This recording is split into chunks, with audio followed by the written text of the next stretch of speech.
Good morning, everyone. This is Alexis Fernandez at CDSS CalFresh and Nutrition Branch. If you're just joining us, this is the Reversing SSI Cash Out Implementation Kickoff Meeting. Thanks for joining us today. Before we get started, I'm going to go over some webinar logistics for those folks that are joining on the phone. I know there are quite a few folks joining us in person, and you are just finishing sign-in, so this will give you a few minutes to get settled in. So if you're joining us on the line, there are two ways to listen in. The webinar is on listen-only mode, so you'll be muted, but you can join us by phone by dialing into the audio code on the right-hand side of your screen or via the computer.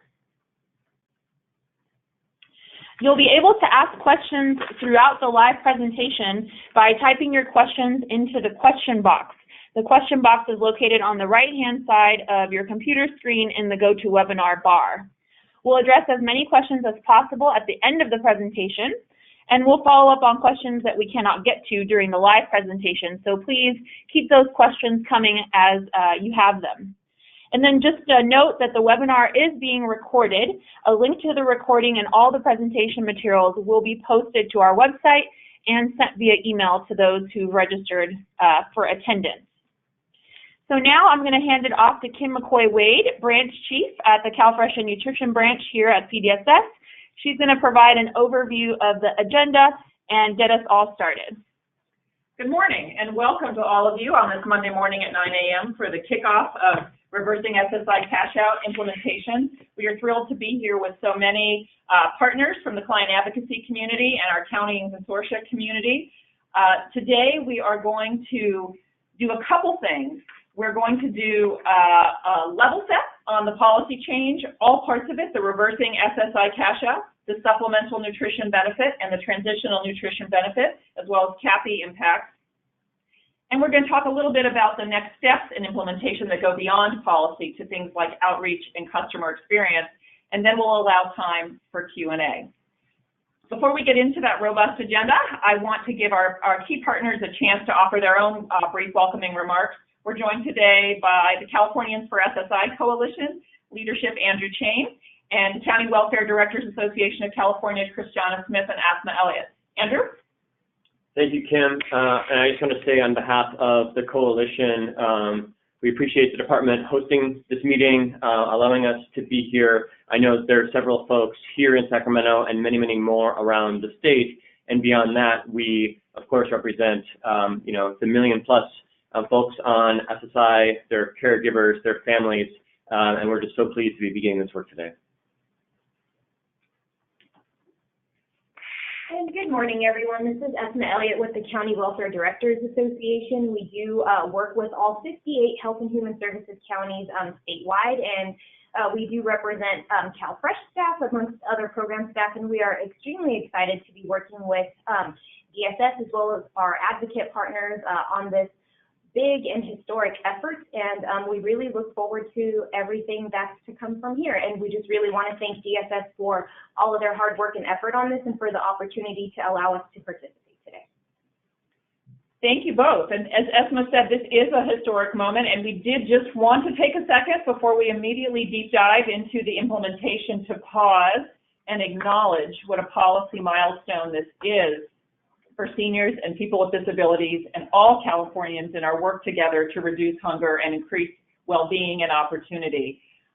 Many of us have been aware of this issue, working on this issue, struggling with this issue for decades. And it's only because of all of that work that has come before that it all could come together this year. So I wanted to take a moment for some reflections from various members of the community. And of course, we're going to start with the people who powered this change, and that's our client advocates. We are very lucky to be joined today by client advocates remotely from Contra Costa County, and I want to start with them. Mr. Edward Williams and Ms. Patricia Romero Aguasivas are going to lead us off in reflecting on what this moment means for California. Mr. Williams? Yes, ma'am. I'm Edward Williams, and I'm receiving I'm on SSI, and I want to thank everyone that had something to do with getting this passed, because it means a lot to me. And being 77 years old, and after serving 30 years in prison, and I am really in need, and this is really going to be a help to me. It's sad to find out that it's going to take so long for it to be implemented, but nevertheless, it is a blessing, and I look forward to that. And at the present time, I'm visiting at least 2 food pantries and also receiving Meals on Wheels. So you can see from my situation how this right here is going to be an extra blessing for me. And it's a pleasure that I have been working with Carly. I have been to Sacramento on various occasions, speaking up there. And when I was informed that this here had passed and we were going to eventually receive this benefit, this was music to my ears. And once again, all the good people that had something to do with this, I want to thank you, thank you, thank you. Thank you, Mr. Williams. I remember your testimony very clearly, and I'm thrilled to hear from you again. I'm sorry, Patricia, please go ahead. It's okay. I'm Patricia Romero Aguas Vivas, and I've been on CalFresh for quite some time. I lost my job after 29 and a half years working, and found myself, I used up all of my 401k surviving, and so I found myself on CalFresh. So I've been on CalFresh for a bit. And also my situation is that I have a sister that lives in my home that is on SSI and has not been able to participate and get CalFresh benefits. So this is music to our ears as well, to her ears when I told her about it. So thank you as well from the bottom of my heart that this is going to help her out. The only concern that I have that I'm thinking about, and not sure how it's going to be implemented as far as, because I'm on CalFresh and my sister will be qualified for CalFresh, the combination of income and if it's going to affect my benefits, which is a concern of mine, and I'm hoping that it can be worked out so there's not any loss, because there are other people like myself that have other people in the household that, you know, that don't get CalFresh, and if they're able to get CalFresh without cutting the other person's in the household benefits, that would really be helpful. I too, as well, survive off of the food bank and food pantries. So this is a help to our household. Thank you. Thank you very, very much, and absolutely, the concerns that you and your fellow client advocates have raised on this call about the timing of the implementation and the impact of the implementation are exactly what we're here to talk about today, and we wouldn't be here without all of you. Andrew, do you want to add a few words about the milestone? I certainly do. I just want to raise up a couple of things that have been said. You know, Kim mentioned how long folks have worked on this, and like Mr. Williams said, we're not done waiting yet. This is really complicated, and one of the reasons it's complicated is that we in California are the only state that is really committed to doing it right. And so the issue that Patricia just raised around, well, what happens to some households that might stand to actually lose as a result of this change?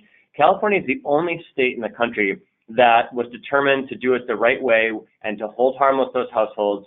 And so I just want to say thanks to not only all the stakeholders on this call, but some you know, who might not be officially recognized, but making sure that the legislature and the staff and the leaders who heard that testimony so many times and made a commitment, Governor Brown and his administration and his Department of Finance, his staff in his own office, you know, so many meetings and so many conversations around how we needed to get this done to make sure that we don't just help folks who are excluded from CalFresh, but those households who are already on the program, and making sure that we have everyone in mind as we embark on this. So thank you.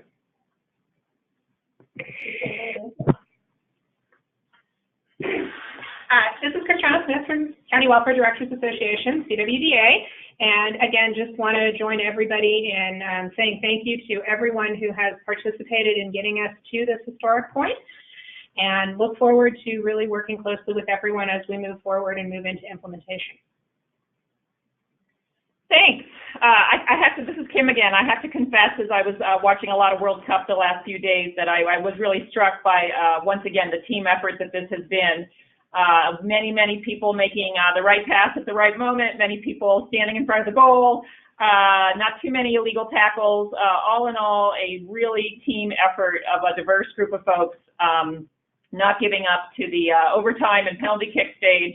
And I do hope we can have a moment of celebration as France did yesterday, before we get back to work and do the real work of making this from a policy change to a program reality for the people of California. So with that, let's get to work. I did want to do a little set just for bring people up to date on some momentum we're building on, which is senior enrollment in CalFresh. Of course, this change affects more than seniors. It affects people with disabilities as well. But I just wanted to bring people up to date on some of the good news happening in senior enrollment, hopefully that we can learn from and leverage. As this data chart shows you, senior enrollment is one of the fastest growing groups in participation in California. There's a combination for that. Some of that is demographic, some of that is economic, and some of that is increased outreach, and some of that's increased enrollment. But we're seeing, particularly among the 60 to 65 group, which is the group of CalFresh seniors who are not yet SSI eligible, there's been a big growth in 60 to 65. So you see in the first chart, the trend difference, 18% increase in 2 years for folks over 60, while the CalFresh caseload overall is about 8%. And then there's just one more, and just to be clear on numbers, if you look at the right axis, the overall CalFresh caseload is the blue line. The people are blue, and then people are the green line. I'm sorry, excuse me. The people are the green line. The number of people is right around 4 million people, and the senior is the blue line, and you use the left axis, and it's right around 300,000, over 300,000. So seniors are still a small portion of the overall, but the trend line is going up. And the next chart kind of shows that difference in percentage. Again, remembering fewer seniors than overall total, but that senior line is going up, up, up. And with our successful implementation plan here, we believe we can continue to do that and do some more analysis on people with disabilities of all ages and see similar results. Because that also builds on some policy changes, I'll leave that to Alexis to cover as we hand off to the main focus of today's call is making sure everyone has the latest on the policy changes that were enacted in the budget. And I'll turn that over to Alexis Fernandez, CalFresh Policy Bureau Chief. All right, thank you, Kim. Good morning, everyone. Again, this is Alexis Fernandez, and I'm the Policy Chief here at CDSS. Today, I'm going to provide an overview of the policy changes resulting as a result of the state budget that just passed. This is a 4-part policy change: the reversal of the cash-out policy, a grant increase for Cash Assistance Program for Immigrants, or CAPI recipients, and 2 new programs that we've already alluded to, the Supplemental Nutrition Benefit Program and the Transitional Nutrition Benefit Program. We're going to talk about all 4 today. But before we get started, I'm going to spend a few minutes talking about the anticipated impact of reversing the SSI cash-out policy to give us a sense of the scale and scope of the changes. At the highest level, this policy change is anticipated to impact over 494,000 households. Total households impacted can be broken down into 4 categories. The first group are the 369,000 newly eligible households that, as a result of the reversal of cash out, we anticipate will participate in CalFresh. These newly eligible households are primarily 1- and 2-person SSI-only households. That is, these households include only members that receive SSI. The next three groups are made up of existing CalFresh households that include at least one SSI recipient member that is impacted when the previously excluded recipient is added to the household. 44,800 households are expected to experience a CalFresh benefit increase as a result of the policy change. 73,000 households are expected to experience a CalFresh benefit decrease, and just over 7,000 households are expected to become ineligible for CalFresh. The last two groups, those that experience a decrease in benefits or become ineligible, are negatively affected by the change and will be eligible for the Supplemental Nutrition Benefit and Transitional Nutrition Benefit program, which we'll discuss in more detail shortly. As well as the direct impact on CalFresh households, the CAPI grant increase on average will provide just over 15,000 CAPI recipients per month with a grant increase of $10 per individual for parity with the SSI grant. And we'll talk more about that as well in just a few minutes.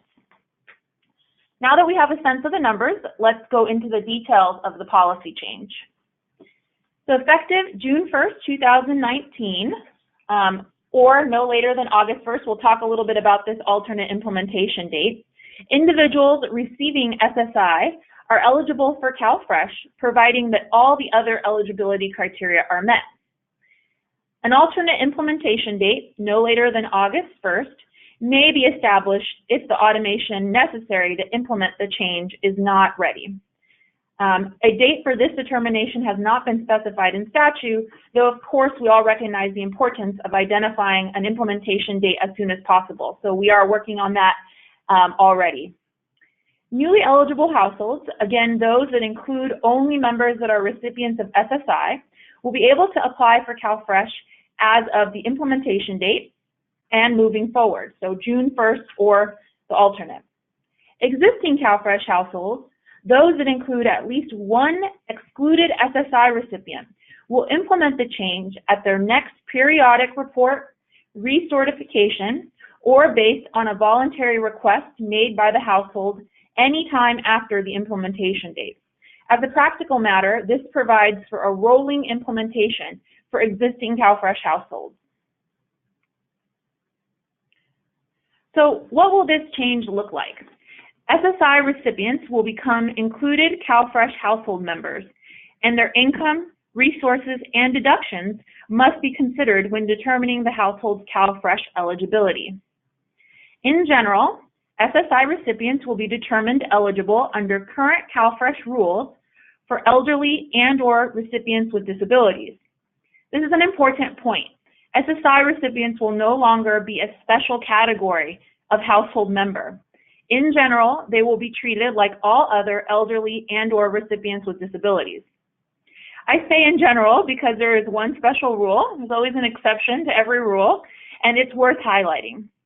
SSI recipients that are members of a household that include only SSI recipients are eligible for, or rather, are categorically eligible for CalFresh.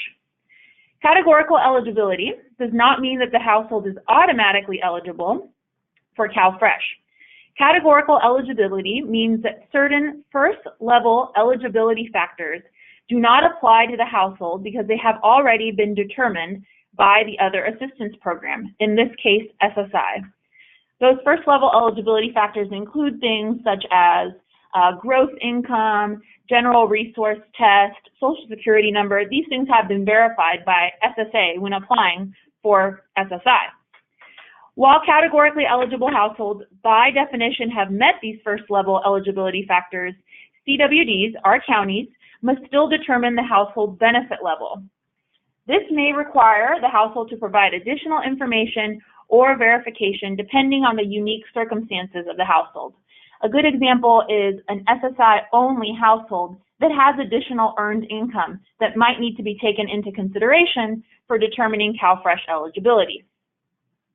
Another unique feature that applies to SSI-only households applying for CalFresh in the first 6 months of implementation of the reversal of the cash-out policy is that they will be assigned a shorter certification period between 19 and 35 months, depending on the household type, With the large number of newly eligible applicants expected, this will stagger the influx of periodic reports and recertification, mitigating the impact 2 to 3 years from now. So imagine we have a large wave of applicants around the same time this year. Without this staggering, all of their recertifications would be due in 2 to 3 years.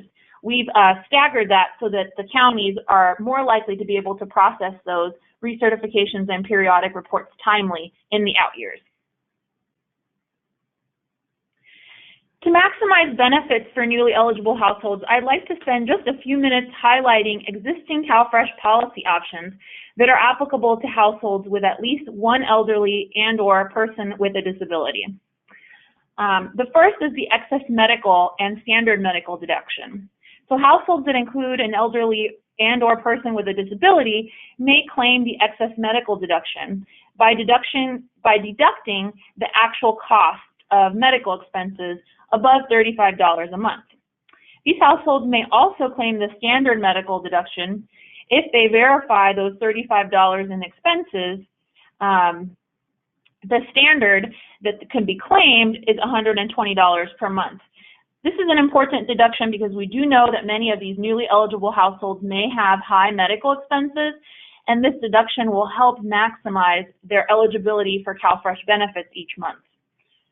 There is no cap on the medical deduction, so it's also important that you're verifying all those medical deductions up front.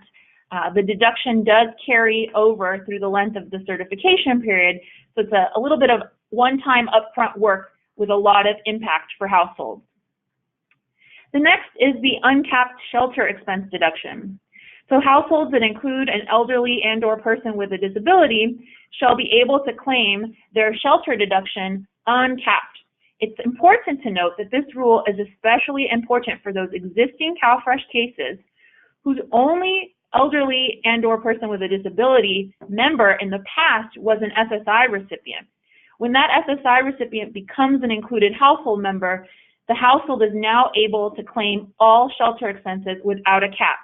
So at the time of implementation, we'll be making the change over to the uncapped shelter deduction. Again, another way to maximize benefits on a monthly basis. There are a few others. The gross income test. Households with an elderly and/or person with a disability are not subject to the gross income test.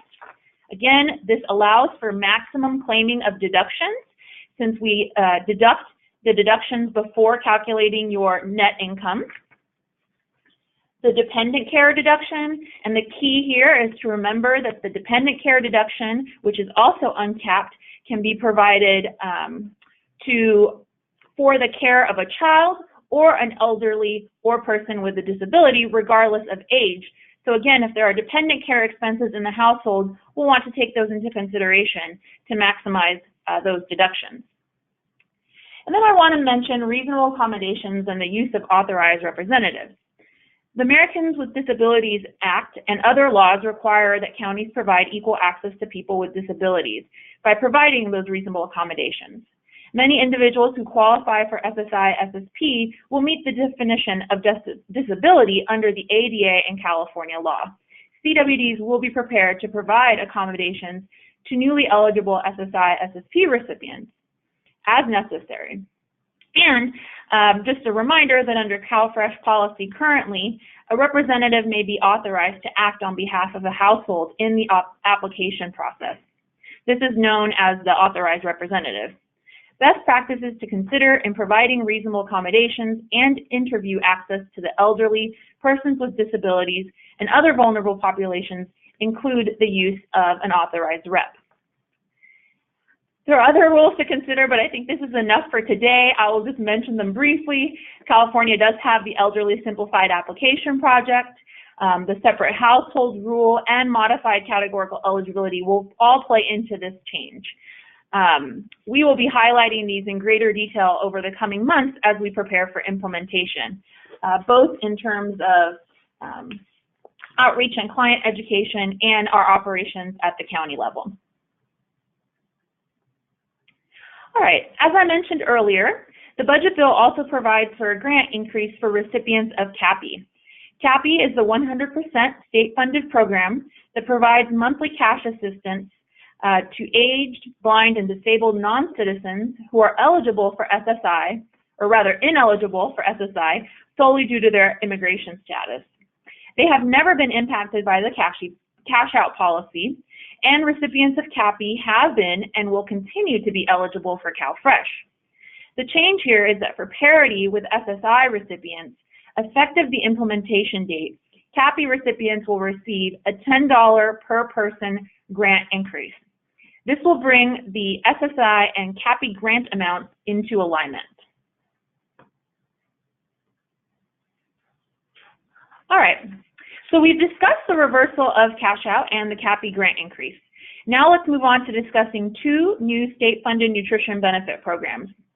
These new programs intend to hold harmless current CalFresh households negatively affected by the policy change. Affected households are those enrolled in CalFresh that include an SSI recipient member that have been excluded from the household when determining CalFresh eligibility. At the time of implementation, which you'll remember for existing households is the rolling implementation date, so at periodic report, recertification, or voluntary request, the excluded member will be added to the CalFresh household, and their income, resources, and deductions will be considered when determining the household's eligibility. As a result, some households may experience an increase in benefits, while others will experience a reduction or become ineligible for CalFresh. The two state-funded programs, known as the SMB and TMB programs, will provide these negatively affected households with state-funded nutrition benefits to mitigate the CalFresh benefit reduction or the loss of CalFresh eligibility. The SMB and TMB programs are intended to provide negatively affected households with benefits to the extent that state funding for this purpose is available. So who is eligible for the Supplemental Nutrition Benefit Program? First, the CalFresh household had to have at least one excluded SSI recipient on June 1, 2019. Second, CalFresh households have to have at least one of the same excluded SSI recipient members on their implementation date. And I say one of the same because it's possible between June 1st and the implementation that other members might be added to the household, but at least one of the same SSI recipients needs to be in the household. And then the household needs to remain eligible for CalFresh. So just a couple of notes on SMB eligibility. It does not apply if there is a break in aid between June 1st and the implementation date, unless there's a restoration. So if the household leaves CalFresh, we cannot determine them eligible for the Standard Nutrition Benefit Program. They're no longer with us, so that's a given.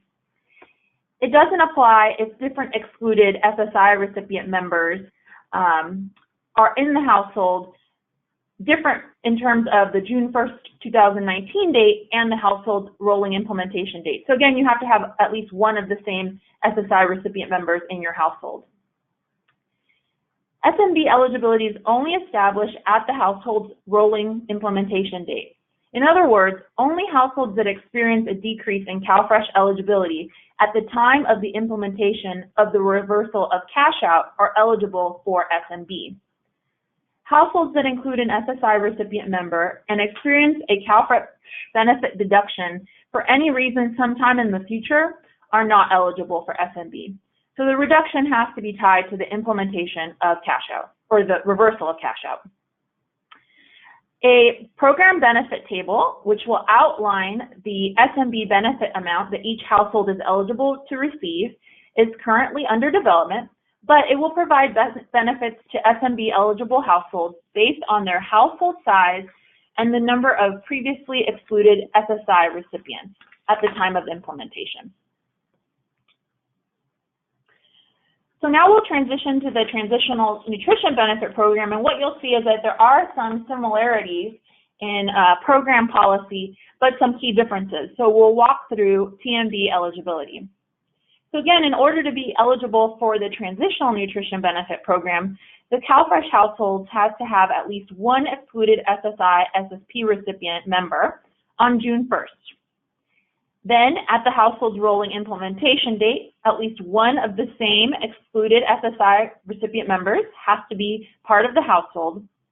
And what is unique to the transitional nutrition benefit is that the household has to become ineligible for CalFresh as a result of reversing SSI cash out in order for them to receive transitional nutrition benefits. Again, TMB eligibility does not apply if there's a break in aid between June 1st and the implementation date and the household is no longer with us. And it doesn't apply if there are different excluded SSI recipient members from that key June 1st date.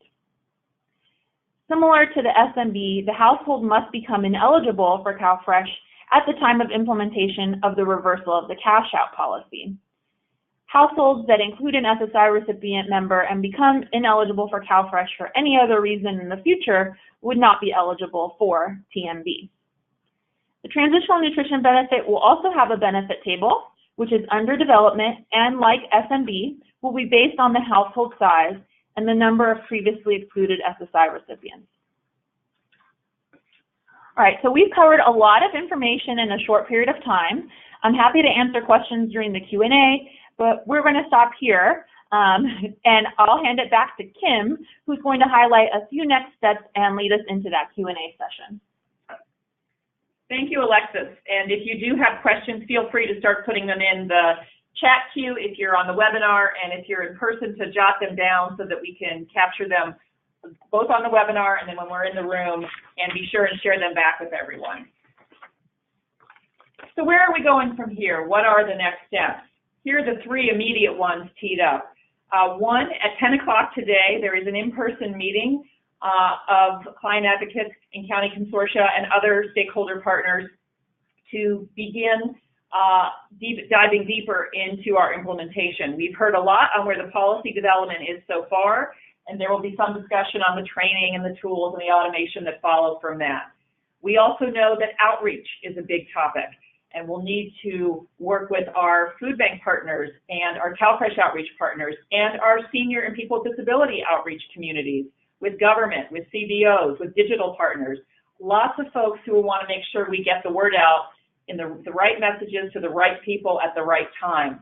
So thinking through what are the issues for an effective outreach plan. We have federal funding for outreach, and there is new state funding for outreach that we want to use wisely and strategically.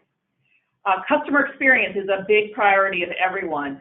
How do we provide the best enrollment experience for newly eligible households, and of course, conversion experience, if you will, for continuing households? This raises questions of online application, in-person applications, call center services, questions about leveraging information that we already know for electronic verification, providing excellent phone interviews for folks is a key part of the CalFresh eligibility. Lots of questions have been raised and looked at over the years about how can we streamline this enrollment process and still ensure accuracy and excellent customer service for all. So that's a whole other bucket that we want to dive in with partners and put together a framework or a plan of some kind to deliver on our commitment to excellent customer service. And then we'll also do just some organizing of ourselves. When should the outreach group get together? How about the customer experience group? And when does it make sense for our large group to get back together? I'm going to go ahead and just call your attention to the bold on the webinar slide. We have put up a web page right now. It is blank, but it'll be blank only for a few more hours, as all webinar materials will be posted. Future meetings, updates, we will commit to a monthly update on that web page as we have for other projects, and webinar announcements and materials will be shared there. So bookmark that now. More to come. Just want to brief, and of course the meeting itself will determine what those outcomes are, and we will do a specific share back on that meeting. And then just a couple of policy deadlines to highlight for you. Per the Budget Act, the ACLs do need to be out by August 1st. There will be three, one on each of the three policy changes: the reversal of cash out, including CAPI, the supplemental nutrition benefit, and the transitional nutrition benefit. I want to thank the client advocates in counties who have been deeply engaged in advising and reviewing. Those two out of three are in the hopper, third one about to come this week, and so look for those to be out by August 1st.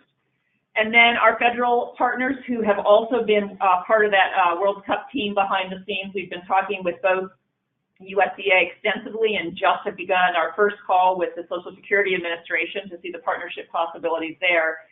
We are required to notify them, and then every August 15th every year, we submit the annual plan for CalFresh operations, CalFresh outreach, and frankly, there are implications here for CalFresh nutrition education. We have a long partnership with the Department of Aging on promoting healthy nutrition with seniors, and implications for our CalFresh employment and training program, because now we'll be able to provide employment and training services to people with SSI and want to be sure we partner with the Department of Rehabilitation and other employment services to increase employment services. So lots to do to get to let the feds know. They know, of course, but to formally let them know that we will be increasing our services and our plans on all fronts to better serve this community. And it will, in fact, make it into our plan for our emergency food bank program for seniors, the commodity supplemental food program, as well as our largest food pantry program that both of our client advocates mentioned, TFAP, as well. All points for outreach and enrollment assistance and connection. So we will be at least putting a placeholder in all of our federal plans and then working with stakeholders to detail those plans on all fronts by August 15th. So that's a quick preview of the next 30 days. And again, we will keep everybody updated through the web page, and we'll have on the web page an email address so you can contact us. But of course, any of the presenters on the call are available for questions and suggestions and comments. With that, I think we will begin to open up the queue for questions unless any of our partners have anything else to cover or correct. Hearing none. So now's the time to enter your questions into the question box. Again, it's part of your GoToWebinar control panel. We'll try to get to as many as possible. We have our first question here, the technical one, which I can take. So the question is, all of the June 1st dates may be exchanged for August 1st or otherwise, depending on when the reversal becomes effective. Is that correct? That's right. So currently, the anticipated target date for implementation is June 1st, 2019. There is a small buffer, if you will, depending on the availability of the automation necessary to implement the change at the local level. So if for any reason that automation is not ready, the state budget does allow for an extension up to August 1st, 2019. So we'll be communicating as quickly as possible that final implementation date. But for now, the target date is June 1st, 2019. So you'll hear that date often. Just know that it may be replaced with an alternate if necessary. And just to add to that, this is Kim. All stakeholders agree that that decision needs to be made at the right time as well, that we want to make sure we give time for the automation folks to get the policy out, get the automation time to work to see if we can hit the June 1st date for the reasons Mr. Williams said better than anybody. People are waiting on this food and need this food. But it is not possible to serve 500,000 households without automation. So if indeed the automation is not going to be ready, we need to decide that and communicate that well in advance of June 1st, well in advance, so that there's not confusion for counties, for clients, for the public, for anyone. So we have a little policy and automation decisions to make in the next few weeks and months, but everyone is aligned with we need to decide that as soon as we appropriately can to make sure that the information out there is accurate. Okay, so here's the next question. How long does I'm going to add to the question. So how long will the supplemental nutrition benefit and transitional nutrition benefit programs be available? Will it be for the remainder of the certification period, the remainder of the household period until SAR 7? And the short answer is it will be ongoing. Let me answer that in two parts. Let me answer it from an eligibility perspective, and let Alexis speak to that. So Alexis, from the eligibility perspective, gives the part one answer. So your supplemental nutrition benefit program benefits are follow with your CalFresh eligibility. So you will be deemed eligible for the Supplemental Nutrition Benefit Program, and then at your next recertification, we'll again determine whether you continue to be eligible for the Supplemental Nutrition Benefit. And then the Transitional Nutrition Benefit that's available to households that are no longer eligible for CalFresh will initially receive 12 months of TMB benefits, and then will be recertified through a TMB recertification process every 6 months thereafter. And then, so to sum that up, from a policy perspective, people who are harmed at the implementation date may have their S&D and TND run indefinitely, subject to the periodic recertifications. There's no fixed time limit. The part two that I wanted to provide is the budgetary. And again, I'm happy to have my partners help me speak to this, but the budgetary perspective, the Budget Act provides for about 2 years of funding for budgets. That's part of what we're working on with the table, is about 2 years of those benefits. So the current funding would go from summer of 2019 to about summer of 2021. And then it's subject to any additional appropriations that the next governor and the next legislature may want to consider. So that is the difference there between policy as an eligibility matter. Your eligibility is established at the implementation and continues. As a budgetary matter, it's subject to how much money is appropriated. all right. So right now we don't have any additional questions, but we're going to give folks a few minutes before we wrap things up. Andrew, did you have something to add? I don't have anything to add, but I know as many times as I've looked at this, I don't mean to put you on the spot, so I don't know if you can do this, but could you walk us through a household who, let's just say for SNV, is going to come to their, let's just say rolling, they're gonna hit the recertification, and can you just maybe put in words for maybe some of the client advocates who are on the phone of what they or their peers might expect? So I'll answer that based on what we know so far, right? So we're a year off from implementation, and we just have started these planning discussions. But basically, our existing CalFresh caseload will implement, again, at either their STAR 7, their recertification, or based on voluntary requests. So let's say that this is a household who's recertifying. At the time of the recertification, we see that there was a member that is an SSI recipient who was previously excluded. That SSI recipient intends to stay in the CalFresh household moving forward, and so we are now including that SSI member in the household. That means that the SSI members, or the SSI recipient members' income, their resources, though we don't have a resource test these days, and their deductions will be taken into consideration. So at the time of the recertification, we're going to be doing some slightly different math to determine CalFresh eligibility. We're going to be looking not only at the SSI recipient's SSI payment, the value of that payment as unearned income, but we'll be looking at other factors such as their contribution to the shelter expense, their medical expenses, if there is any dependent care incurred by the household for caring for that person, and so on. We'll take all those kind of new circumstances into consideration, and we'll determine your eligibility moving forward. If taking all those new circumstances into consideration results in a decrease, so I've sort of talked about this as the pre and post test. So pre-implementation, if your household benefits are higher than post-implementation, then we'll be determining you eligible for the Supplemental Nutrition Benefit Program. And in those cases, the supplement will be delivered on that household's existing CalFresh card, the EBT card, every month moving forward. And again, it'll literally be a supplement on top of your existing CalFresh benefits. So let's say you were previously eligible for $100 a month in CalFresh. Now you're eligible for $75 a month in CalFresh benefits.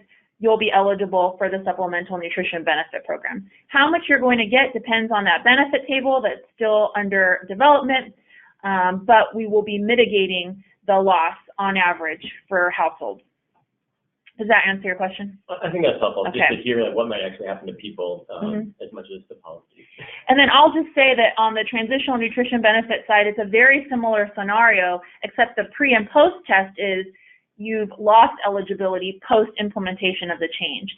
And in that scenario, the household becomes a transitional nutrition benefit household and will again receive their transitional nutrition benefit on the EBT card on a monthly basis, but as a TNB household. They will no longer be a case with the CalFresh program.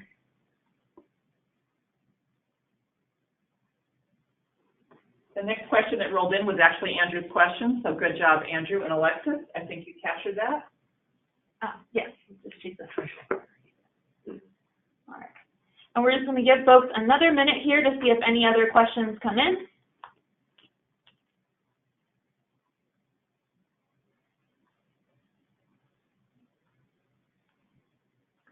Okay, so I think we're going to wrap things up for today, but I'll just remind folks that you can reach out to us with any questions moving forward. For folks that are downstairs in person, we're going to be taking a short break before we reconvene.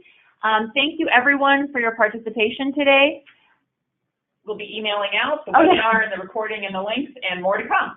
Yes, the materials and the webinar recording will be posted online at the web address on this previous slide, which I'll just bring up for one more minute before ending here. Thanks, everybody.